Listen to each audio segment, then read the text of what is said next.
হয় বন্ধু বান্ধৱসকল, এয়া কাজিৰঙা একেবাৰে নিচেই কাষত থকা ঘিলাধাৰী নদী। আমি এই নদীতে ডিউটি কৰিবলৈ আহিছোঁ। নদীত ডিউটি কৰিবলৈ আহিছোঁ।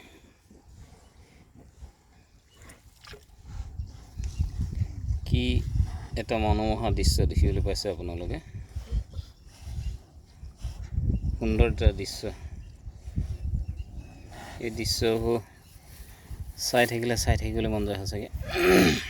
সেইটো কাৰণে কাজিৰঙাক কোৱা হয় বিশ্ব ঐতিহ্য ক্ষেত্ৰ। কাজিৰঙাৰ নিচেই দাঁতি কাষৰীয়া অঞ্চলবিলাকত ঠাইসমূহত এনেহেন কিছুমান মনোমোহা দৃশ্য দেখিবলৈ পোৱা যায়। এইবিলাক চালে মানুহৰ মন প্ৰাণবিলাক সৰ্বসাধাৰণতে সুন্দৰ আৰু জীপাল হৈ উঠে। এয়া সূৰ্য অস্ত যোৱা সময়।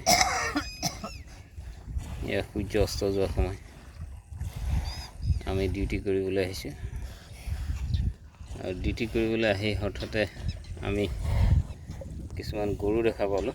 গৰুবিলাক নদী পাৰ হৈ কেনেধৰণে তেওঁলোকৰ নিজ গৃহলৈ গৈ আছে চাওক বন্ধু বান্ধৱীসকল। কি ধুনীয়া, কিমান কষ্টত গৰুবিলাকে পাৰ হৈ আহিব লগা হয়। পানীত তিতি উৰি এই নদী পাৰ হৈ আহে।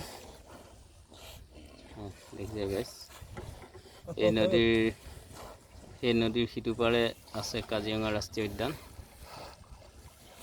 আৰু এইটো পাৰে আছে আমাৰ সৰ্বসাধাৰণ ৰাইজ। নদীৰ পাৰৰ পৰা সৰ্বসাধাৰণ ৰাইজৰ বসতিস্থল। এয়া সূৰ্য অস্ত যোৱা সময়। এইখন নদীখনৰ নাম হৈছে ঘিলাধাৰী নদী। কিমান সুন্দৰ। ধন্যবাদ বন্ধু বান্ধৱীসকল, আজিলৈ আহিছোঁ।